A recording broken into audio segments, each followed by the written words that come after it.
Today we are honored to welcome Danny Bobrow to the show today. I'm very excited to have him on and share all of his insights with us. He is an amazing human who talks about the persuasive blueprint, right? Basically, if you want to do anything in our lives, it actually requires some level of persuasion, right? And this can be a very beneficial thing to be of influence, right?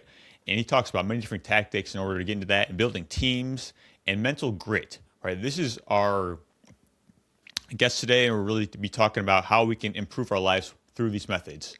And he has many races that he's done and many lessons that he's learned from that. I'm very excited to have him on to share his insights with us today. And how you doing today, man? Doing great, Anthony. How are you? I'm doing great. I'm very curious to hear your story and how you got into, persuasion and being of service the way you are today. For sure.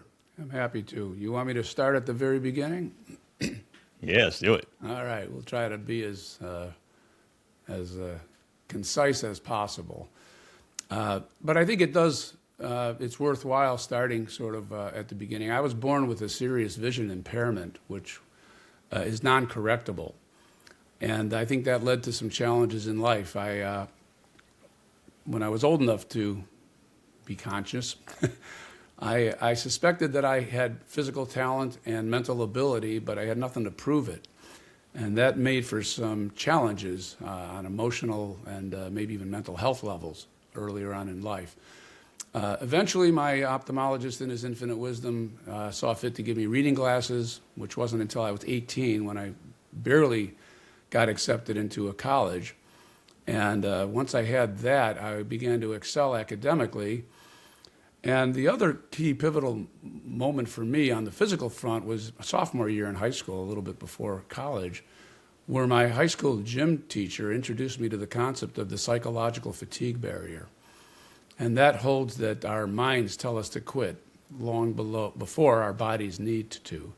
And somehow that turned a light on for me, because I'd always been a quitter up until that point. And after that, I began to excel physically, as long as the sport didn't involve a projectile, because I'm only sighted in one eye and it's not fully correctable. So depth perception was an issue for me. But I excelled in martial arts, and then I got involved in mountaineering, extreme events, marathon, triathlon, adventure racing, which we were just talking about before we came on the call. And so I learned that I was capable physically. But what I began to also learn is that I was still constrained in terms of communication. I was a very driven, persistent, tenacious individual, but I didn't realize that if you want to go far, you need to go as a team. If you want to go fast, that's fine. You can go alone. So many hard lessons in failed relationships and missed opportunities taught me that I needed to learn to be what I call patiently persistent and respectfully resilient. So it matters to show you're caring, because what I learned is that people make decisions, whether it's a decision to follow, work with you, to remain your partner in life, a friend, a client, that people make decisions based on emotion, and then they justify them with logic. So I've really immersed myself in the study of persuasive communication and learned basically a simple lesson, which is that people don't care how much you know until they know how much you care. And that launched the communication, persuasive communication offering. And I've identified 3 components of effective persuasive communication, the first of which is indeed caring, the second of which is connection, which is all about establishing credibility while earning trust, and how to do that in the right way by pacing your communication and responding to cues that your counterpart will send you. And then finally move on to the collaboration component, where people will have a sense of ownership in a plan if they feel that they developed it with you. And in other words, we don't want to ram our proposal down their throat, no matter how good it is or how convinced we are that it's what they need. People need to know that they're heard and that your proposal, your plan, is being prepared with a recognition of their unique individual wants and needs. 100%. Thank you for sharing that. So it sounds like you had a kind of a mindset of quitting, right? But you kind of evolved out of that through different methods, and you kind of went from there. exactly. I just learned, growth is not always gradual. We have stair step or we have epiphanies. Things occur to us, and all of a sudden we get it. Beside the psychological fatigue barrier, my capacity for empathy was developed over time. That was a gradual thing, and the recognition that there's what I view as being care gaps and trust gaps. People often believe that their caring is self-evident. They know that they care. They know that they feel for another person. But that person may not actually pick up on those cues because you may not be sending the cues. So that's what the care gap is. It's the distance, the difference in the distance between intention and perception. And likewise, there's a trust gap quite often, that we feel that our credibility should be self-evident when we share it with people. But people are less concerned with what we know than a sense that we get them, that we understand their needs and are truly willing and able to satisfy those needs. So those are some other things that I've learned along the way about effectively communicating. I mentioned patient persistence and respectful resilience. Maybe I should drill a little bit deeper about those. They may be self-evident, but they may not, so I want to practice what I preach. Patient persistence has to do with the fact that I'm very high-driven, but if you're trying to go together with a team, they need to know that you understand their vision and care about them, because they're not going to care about your vision unless they know that you care about theirs. The key is to build a team that buys into the mission that you're on, whatever it is, that the goal is bigger than the role. But that doesn't mean that you need to be insensitive to their needs. And if you're on a long enough race or an expedition, various team members are going to take turns having needs. So it's very important that you are sensitive to that and keep the big picture in mind, which is that, yeah, this may slow us down for a few minutes. This person may need to hydrate or may be bonking and need to get nourishment into their body, or they may have a hot spot on their foot. Well, you want to stop and take care of that, because that's going to become a bigger problem in the future, but it also lets the person know that you care about them. And that's really what I've learned later in life than I'd like to admit, that that's what drives teams forward, is a shared sense of caring and mutual support. Yeah, this also makes sense. I mean, sounds like caring and really having trust, like really wanting the other person to win, right? Having their best interest is really important. That's an excellent point. And I used to think it was just a platitude to do unto others as you would have them do unto you, or that caring is sharing. I used to think these were just things that were created to help keep people from killing themselves in a society. But what I learned is that when you truly go into every communication with the primary overriding question in your mind being, how can I help this person? Not how can I make this sale or close this deal? Because people are more sensitive to that, I think, than ever. I think there's a shortage of people that are very well connected. I think that social media has done a disservice to us. I'm reading a 20-year-old book about email, which a lot of people don't even use email anymore. But it shows that by distancing communication and limiting our face-to-face interaction, there are different phenomena that occur. One's called disinhibition, where people feel like they're free to say what's on their mind because they don't have those mirror neurons that are being fired when you're looking at somebody and they can pick up on your behavior and you pick up on their behavior. When you don't have that form of communication, it's a lot easier to flame somebody and to just communicate in really disrespectful ways because we don't really view them as humans. So those are some things that I've learned and that people, I think, need to relearn because so much communication now is done offline. And I think that's really to the detriment of society as a whole and individual communication in particular. Yeah, that's a good point because, as you mentioned, like when we're not seeing each other face to face, it's so much easier to just kind of say whatever, right? But when you actually have a connection with that person, it's like you are more likely to say something that is kind, right? You're more likely to actually care and kind of work out a win-win scenario as well. That's exactly right. And that's why I really ask people to visualize when they're on the phone.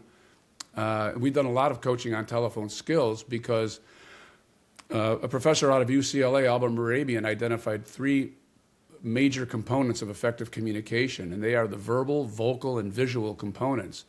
Verbal is just the words we use. Vocal is how we use those words, the tone, inflection, the resonance of our voice. And the visual component is body language, facial expressions, hand gestures, etc. When you're on the telephone, we don't have that visual component. So it's particularly incumbent upon us to maximize the value of the visual, of the verbal and the vocal components, to choose our words carefully, to avoid negatively charged words, and to effectively communicate and convey those words by using proper tone, inflection, and resonance to really connect with the caller. That's not to say that people can't, in their mind's eye, visualize who they're talking to, and that's why I like to say that people can hear you smile, that they have this ability to still create a visual impression. So it's very important to maximize the verbal and vocal components, as well as the visual. But when you're on the phone, you don't have that luxury. Oh, I didn't share the percentage that each of those contributes to effective communication. That's really the key point here. The verbal component was shown to contribute only 8% towards total effective communication. The vocal was 37%, and the visual was 55%. So when you're not in face-to-face communication, it can be particularly challenging to convey that empathy, to close that care gap that I spoke about earlier. Yeah, it makes a lot of sense. I mean, because there's so many different modes of communication, but a lot of us, we just tend to focus on, the verbal, right? But as you mentioned, there's a lot more to it than that. And you can become an effective communicator by focusing on all these things, especially like our body language and things like that. Correct. The simple exercise is to just look at the word, the seven-word sentence, I didn't say she stole the coat. If you change the emphasis on a single word each time, the entire meaning of the sentence changes. I didn't say she stole the coat. I didn't say she stole the coat. I didn't say she stole the coat. I didn't say she stole the coat. I didn't say she stole the coat. Pretty remarkable. So, what you want to do is really think about when you're conveying something verbally that you emphasize correctly, because it makes all the difference. It's all in how you say it. 100%. And you also talk a lot about leadership as well. And I would imagine like being a great leader has a lot to do with becoming a great communicator, right? Knowing how to talk to the people in a sense, like not just communicating in your way, but actually being able to communicate effectively to them, right? Right. What I've learned is that the watchword for me as to be an effective leader, because I wasn't always an effective leader, is humility. To listen more than you talk. It's been said that nobody ever listened themselves out of a sale, and I think it's the same in effective communication with team members. They say that listening is silent compliments, is the silent compliment. So people really respond to someone who just shuts up and listens to what they have to say. And it's difficult for people, especially very competent people, because often when you've done the same thing 1,000 times or 10,000 times before, you can pretty much anticipate what a person is going to be saying or asking. And sometimes I think it's a matter of ego that we want to complete people's sentences to show them how smart we are or how knowledgeable we are. I advise against doing that. People want and deserve the opportunity to express themselves, whether you've heard it 1,000 times before or not. And you never know, you might actually learn something new. I find that I learn something every time I listen to somebody. And it doesn't matter how knowledgeable I think I am. And I want to be more knowledgeable. And, you're gonna become more knowledgeable by listening than you are by talking. Yeah, that's key. Like listening and really trying to be curious as well, like be a curious learner and just wanting to kind of, be present. It's such an important skill, right? Because a lot of times we're just kind of perhaps we're there physically, but we're not really in the moment. Presence is a key distinction, Anthony. I'm glad you mentioned that. Sometimes people appear to be listening when they're just thinking about what they want to say next, right? So true presence, true in face-to-face communication too. Eye contact is important, although I also like to take notes. And eye contact is important, but when people see that you're taking notes and that you're then duplicating what they said and confirming that your understanding of it, it's a very powerful way to reinforce that connection that's all important in persuasive communication. Yeah, that makes sense. So in terms of the persuasion blueprint, I know we've probably talked about that a little bit, but you want to go into that more in depth and what that actually is? Sure, I'd be happy to. It's a 7-module program where each module is me presenting various distinctions and providing homework, but there are 16 minutes on average in length. So I developed this with busy people in mind, and recognizing that everyone has short attention spans these days. So I try to keep it interesting and light and fun. There's a fair amount of material that I go through with it. And before I ask people to enroll in the service, I invite them to create their own persuasion scorecard. It's available at my website, and it's a series of questions that helps identify a baseline where you are basically on the caring, connection, and collaboration elements. And then that gives us a jumping off point. So that's kind of how the program goes. It requires probably a total of 2 to 3 hours of undivided attention. And you can do that at your own pace, in your own time. You can do it while driving, although there are slides, and I think it's better that you, again, when you're driving, you don't have your undivided attention. That's so it's basically I'll listen to podcasts while driving, but I recognize that if it's really important, I need to do it in bed or do it at my computer. So that's multitasking is a myth, and it not only gets people into trouble, but it just can lessen their efficiency and their retention. So the program is best done at a computer. I do invite you to reach out with questions. I like to think of myself as your persuasion Sherpa. And a Sherpa is more than just a client-guide relationship. It's a bond based on trust. I like to practice what I preach, and so I have a personal commitment to working with every one of my coaching subjects individually to make sure they get the maximum value. And everyone's situation is unique and different, so I take a lot of time to listen to understand where you are, what your goals are, what your challenges are. And also, if after you do the program, you don't feel it was worth the investment, I will refund your investment completely with no questions asked. I'm pleased to say I've yet to do that.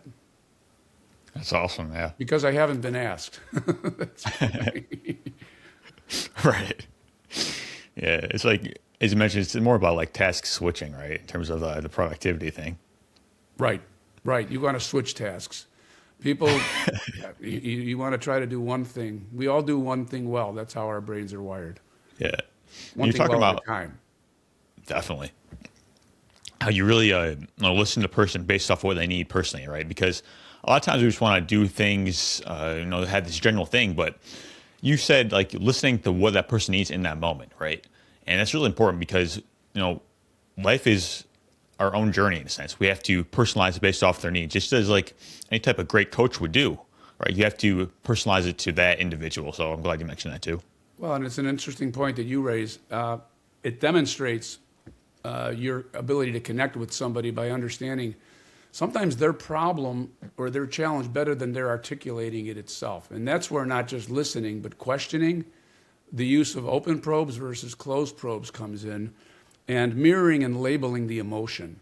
Somebody will make a surface ask, but there's usually something underlying that's more fundamental. And to the extent that you're able to uncover and unearth that deeper need, that not only sets you up to help that person, but it also sets you up to deeply earn their trust, because you've just articulated their challenge, problem, or issue better than they did themselves. But in order to do that, you have to go through the sequential process of establishing caring and then making the connection, because they won't open up to you until they feel that you're a genuine person who has their best interests at heart. So it's not just a matter of what you do, but when you do it and in what order. Exactly.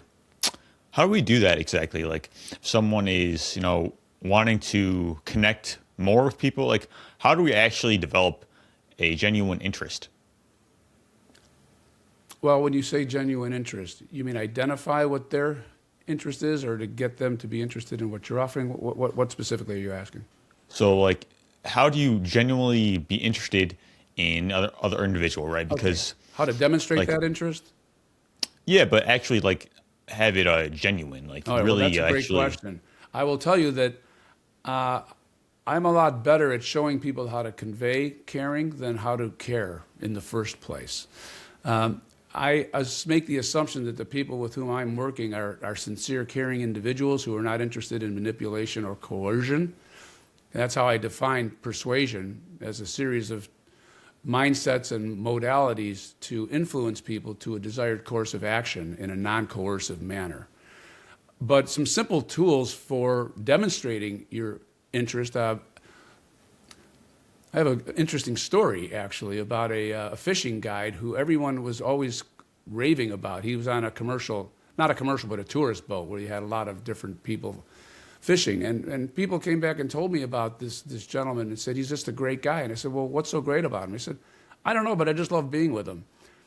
So I like to fish too, and I eventually went on this tour.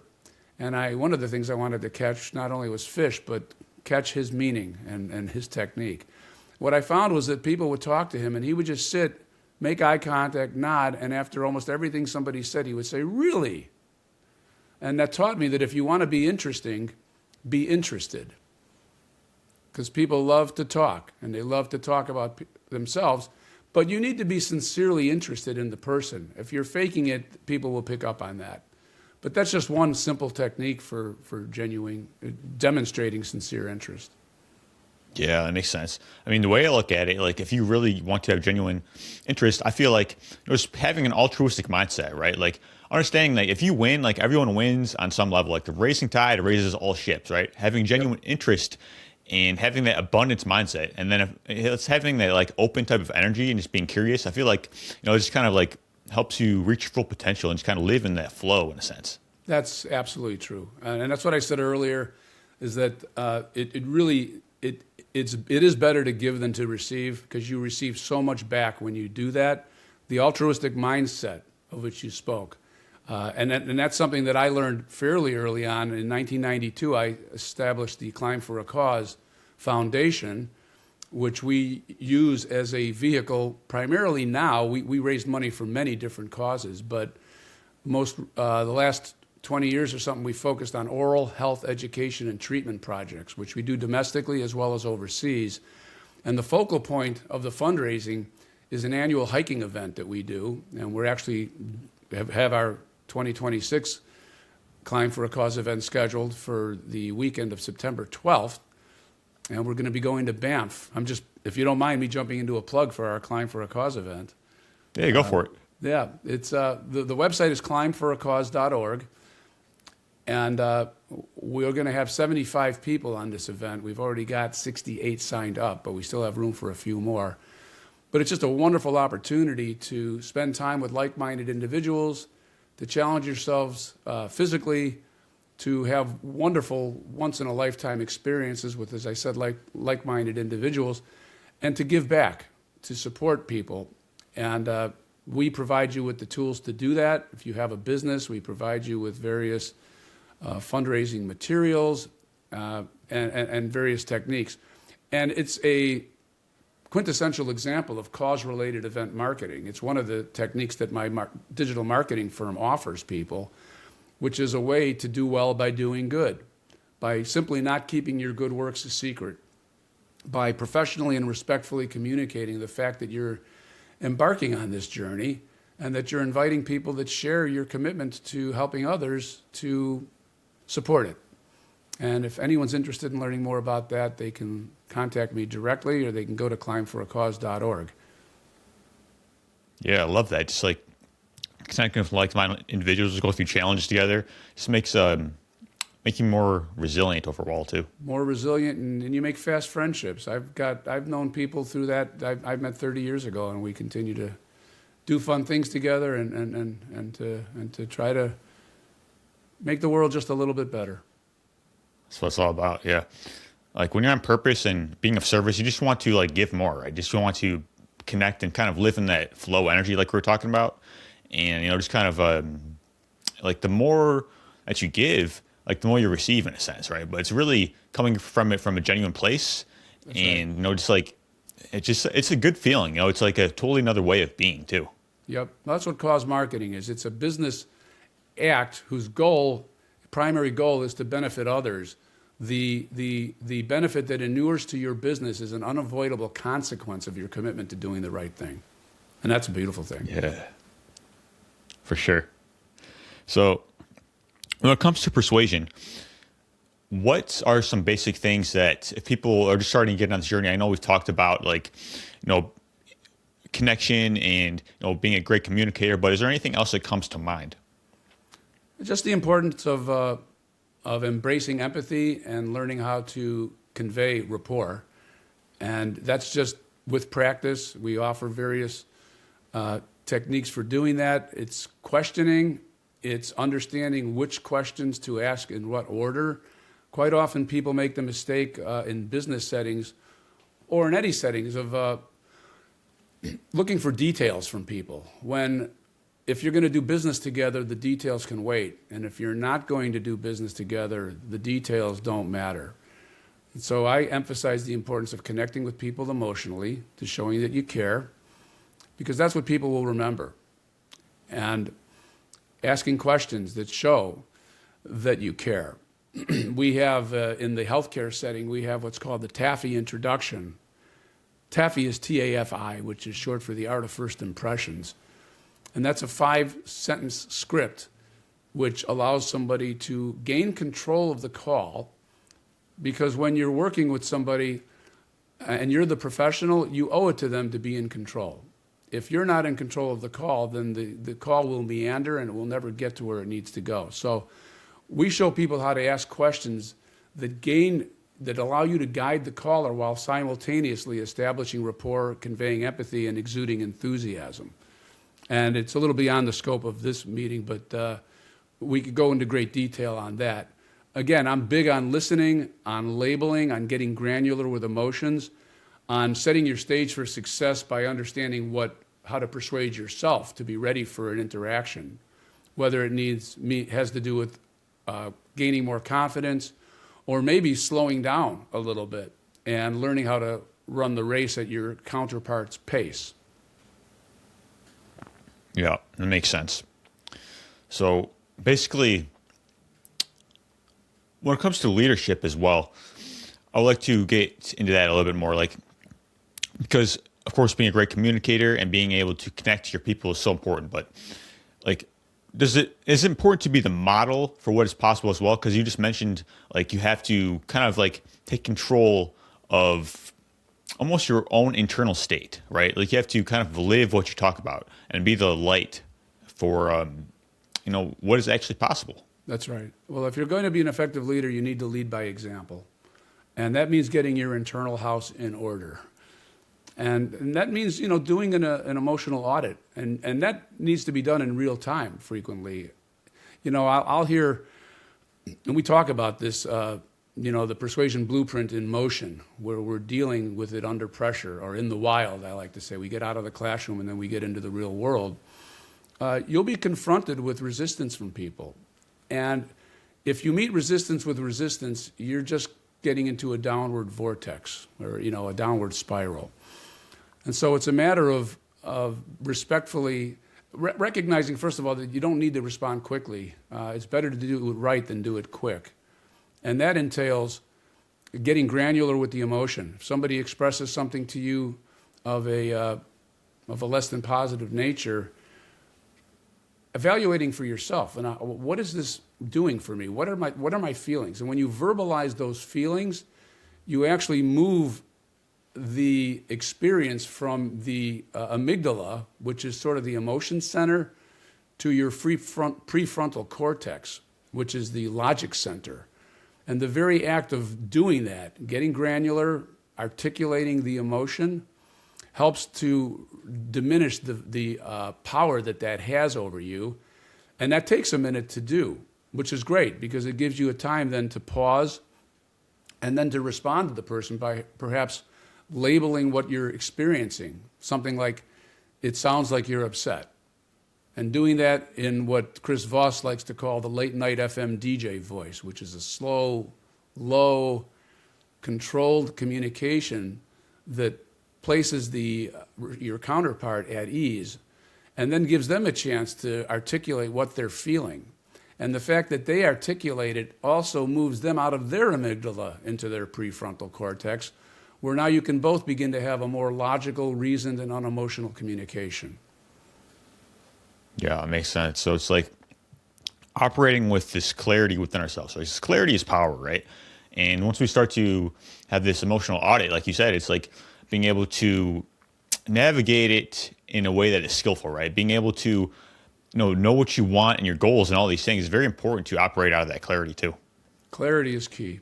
Exactly. Yeah. And, Yeah. right now I'm I have a lot of different, I'm planning to go on a trip Wednesday morning, and it's as we're recording this, it's Monday afternoon. And I have an unusual amount of appointments scheduled. And, I'm sensing overwhelm. And so I am more than once told myself, I'm sensing overwhelm. And the very act of doing that lessens the emotional control and impact that it has for me. And I'm able to proceed. 100%. Having that awareness, right? Because we tend to fear what we don't understand, right? We just kind of operate in the dark.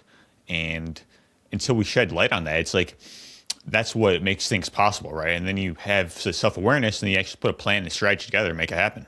Right. Aside from love, most emotions are fear-based, I think. They're derivatives of fear.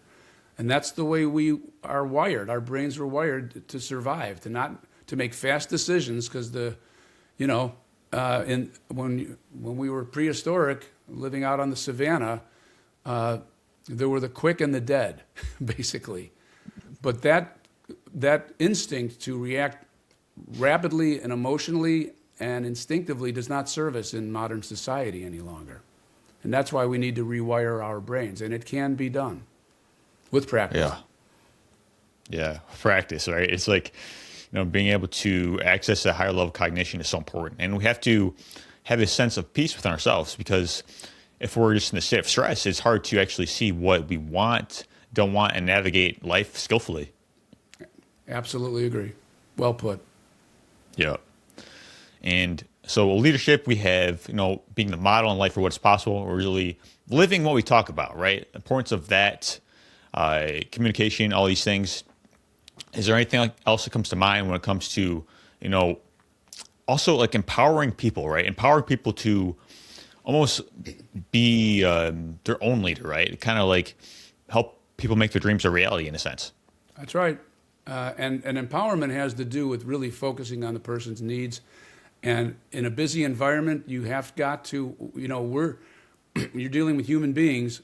You have to treat each person as the most important person in the world at the time, and give them the time to express whatever concerns or fears that they're expressing. But again, that's easier said than done.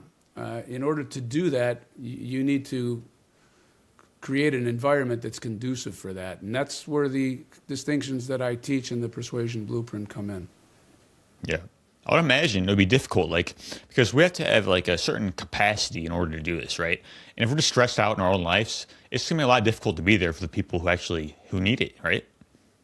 Right, but it can be taught, and our capacity can be increased with practice and a commitment.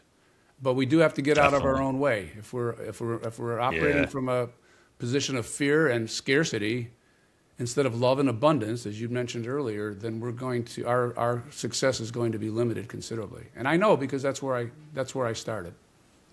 That's what it's all about. I mean, I feel like, becoming the greatest version of yourself, right? So it's like health, wealth, relationships, all these things, they work in synergy, right?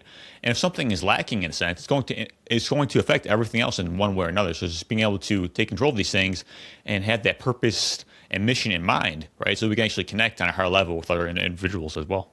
Well, that's exactly right. A chain is only as strong as its weakest link.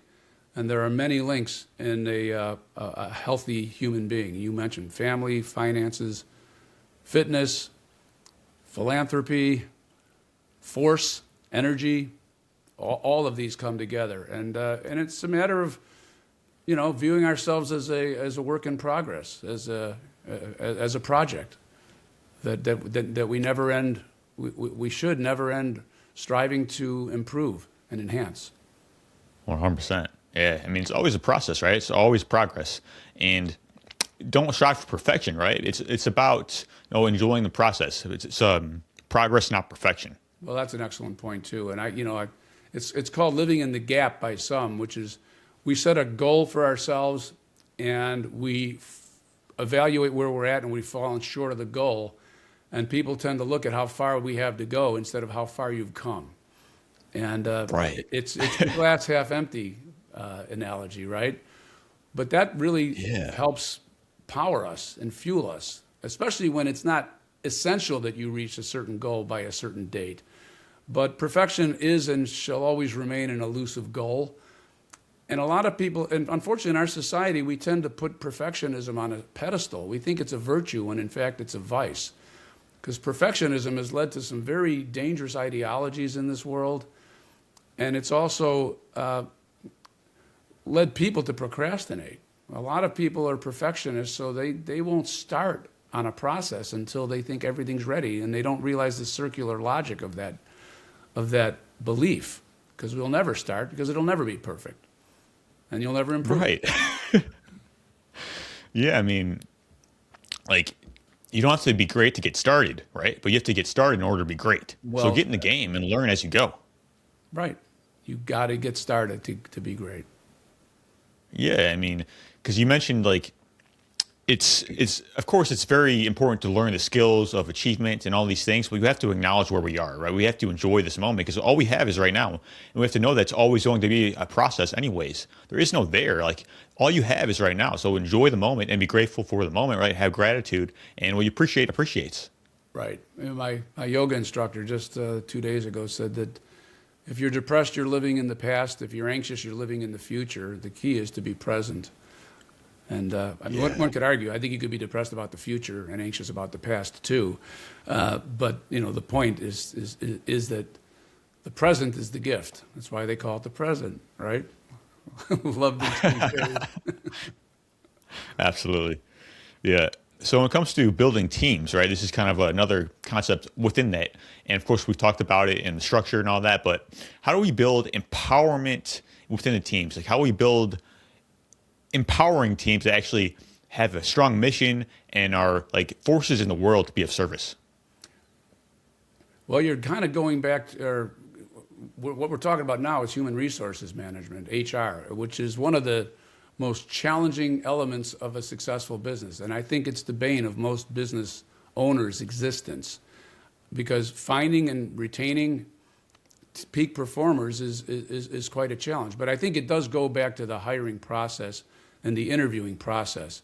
And I think a lot of people ask the wrong questions in interviews. They'll ask, like, where do you see yourself 5 years from now? I like to ask questions about, why would this not work out for you? In other words, I want to use the same techniques that I use in communicating persuasively with a perspective, with a candidate, because I want to get granular. I want to get what beneath the surface ask. Everybody wants more money and more opportunity and says that they're going to give back and help grow your business. I listen for really fundamental motivations. What is it about your current position that is lacking, or your current situation? And also, I'm also listening for people that are going to tell me how they're going to help me. Someone that comes prepared to an interview. Because again, it goes back to, if you're going to build a team, you have to start with people that share your values. So how do you ask, be clear about what your values are, of course, so that you can communicate them effectively and honestly. And, because everybody has their best face on when they're in the interview. And unfortunately, that means that, it takes a technique and a lot of practice to ask the right questions that unearth who you're really dealing with. And we do get into that a little bit with the Persuasion Blueprint, but I can refer you to people that are far more knowledgeable and expert than I am when it comes to the hiring process. But those are just some tidbits that I've learned and that I practice. Because then once you have the team and everybody kind of buys in to the goal, I mentioned earlier, it's the goal, not the role, that's paramount. And then people will put their interests secondarily to the goal because they believe so strongly in it.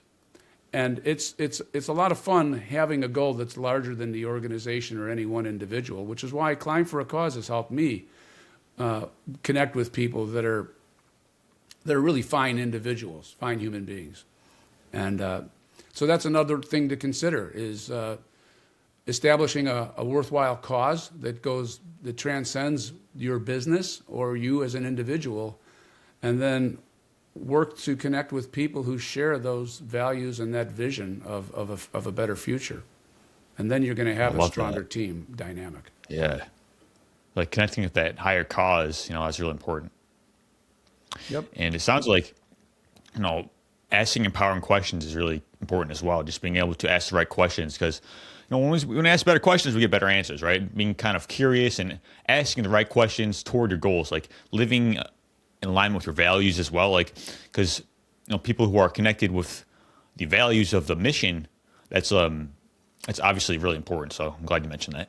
Well, yeah, questions are what it's all about. Asking the right questions in the right way at the right time. To open people up and to let them know that you're interested in what they have to say and what they have to offer. Yeah. And you kind of like said, enroll people in the vision, right? Like, what are we doing? What are we accomplishing, right? And, it's always about that synergy in a sense. And, like attracts like in a sense. So just being able to work within that and ask the right questions to build a team of empowerment, I think that's really key. So those are some really important points you mentioned. So when it comes to all the endurance races you've done, like you've done a lot of races and you've probably learned a lot of lessons when it comes to that, right? So I'm very curious, like, how has that been for you? Like, what are some lessons in terms of the mind and internal fortitude that you kind of developed? Well, the way I've summarized it, as I've already mentioned, is through patient persistence and respectful resilience. Doing races, first individual as a triathlete and a marathoner and an ultra endurance athlete, these are individual sports, and I definitely proved to myself that I was resilient and persistent. But then when you get involved in team sports, you begin to realize that there's a very interesting dynamic, and intense situations bring out the best and worst in people. And I learned that. And often it wasn't the best in me that was brought out because I became very self-centered. And if somebody wasn't keeping up with the team, I felt like I almost took it personally. And then I came to realize that, these are not sprints. That life is a marathon. And when you show a little bit of kindness and support for someone, that is what strengthens you. And I can think of several examples where that was done for me and where I did that for other people. But the thing that I realized too is that when you're hurting, when you're in trouble, this is more specific to the extreme events, I found the best way to get out of my head and my own suffering was to focus on somebody else's needs. So it was in a way an oddly selfish act to try to help somebody else. Several times I experienced that in the mountains and in endurance events where somebody needed help and I went out of my way to show caring and compassion for that person. The whole team appreciated that. The quality of the communication went from a negative, sort of a downer failure orientation to we can do this together orientation. So that was a great lesson that I learned in the mountains. I love that power of team, right? Just being able to, be there when people need it. And, again, like going back to leadership, just being a model for what's possible and kind of having that strength in the chaos, right? Being able to, be calm in a sense under chaos and just being able to navigate that and do whatever you needed in the moment. Calm under chaos is because the wheels fall off in every event. If you do an event, a long enough event, something's going to happen where that you didn't plan for. It's like war. You can make the greatest battle plan, and then as soon as it starts, the battle, that plan goes out the window, and now it's time to improvise. Gotta be adaptable, right? Adaptability and that mental resilience. Like, Can you describe what that is in a sense? Because I feel like it's such an important quality to have. Whatever it is we're doing in life, like we're going to come up against challenges, right? Like challenges are part of the process. And it's really about how we navigate these things and bounce back from adversity and stay the course to accomplish the mission. Well, it's similar to a salesman. You know, you're told that every failure is one step closer to success. So I think it makes sense to go into any event saying, all right, how long is it going to be before we get confronted with something that we hadn't anticipated or something that's wrong? And then just, you know, think about the Apollo 13 astronauts and NASA, what they dealt with, and how if they didn't remain calm, those astronauts never would have made it back home. That's an object lesson in resilience and persistence, but patient persistence, because nobody got angry with anybody. Everything was kept calm, professional, positive, and everybody knew what the goal was, to get these astronauts back home safe. And I've watched documentary and video after video on that, and every time I learned something new about it. But what I did learn in the most recent one is that their training had been so thorough that they did have to improvise, to be sure. But so much of what they did they had to find the different studies. They didn't have them at their fingertips, but they had, you know, like 400,000 employees at NASA. And they eventually came up with a game plan to get those astronauts back that involved, you know, modifying the CO2 filter from the command module to the lunar module, and how to through dead reckoning, navigate the capsule so that it got back into the atmosphere without bouncing off of it. This was not made up. They had done their preparation. And so one thing I always tell people is, you know, don't wing it. If you have an important high-stakes negotiation or sale opportunity coming up, you do just as much research as you possibly can and anticipate the unexpected to the extent possible, so that now you're ready to use the skills. But people really, these days, appreciate somebody that comes prepared. Well, they've always appreciated that. But I think perhaps more so than ever, because speaking for myself, I get pitched by a lot of people who are clearly reading off some sort of a canned proposal, and they're dialing for dollars. At least that's the sense I get, which is they're just figuring that the more pitches they do, the more sales they're going to make. But if you don't do them well, you know, that may be true, but you're going to work a lot harder than you have to reach your goal. So, you know, I have one word: prepare, prepare, prepare. 100%, yeah. Power of anticipation, right? And preparation. It's like being prepared and having a plan, and, you know, they're saying like stay ready so you don't have to get ready, right? So staying on top of your habits, staying on top of these things, like preparation is so key. Like if we're doing anything, like we have to be prepared. Like how do we start to do that and operate out of that mindset in a sense? Well, it gives you confidence too when you do it. Operating out of that mindset is a challenge, because you have to really use some energy to anticipate and to put yourself in the other person's position. But that's where empathy comes from anyway. So it's an exercise worth engaging in. Anticipate what this person is going to ask you, and then ask yourself, well, what might they ask me that I'm not expecting? You know, who are they? And the other thing is, you do this on the fly too, by asking them questions about what's important to them. You can't craft a perfect proposal without an exchange of information. That's sort of consistent with the Persuasion blueprint, which is that you're collaborating means you're working with the person to develop a plan that fits them. And the only way you can do that is by engaging them. Having said that, you should anticipate as much as you can in advance, so that the person knows, oh, I'm dealing with somebody who's prepared and who took this sufficiently seriously to prepare for our meeting.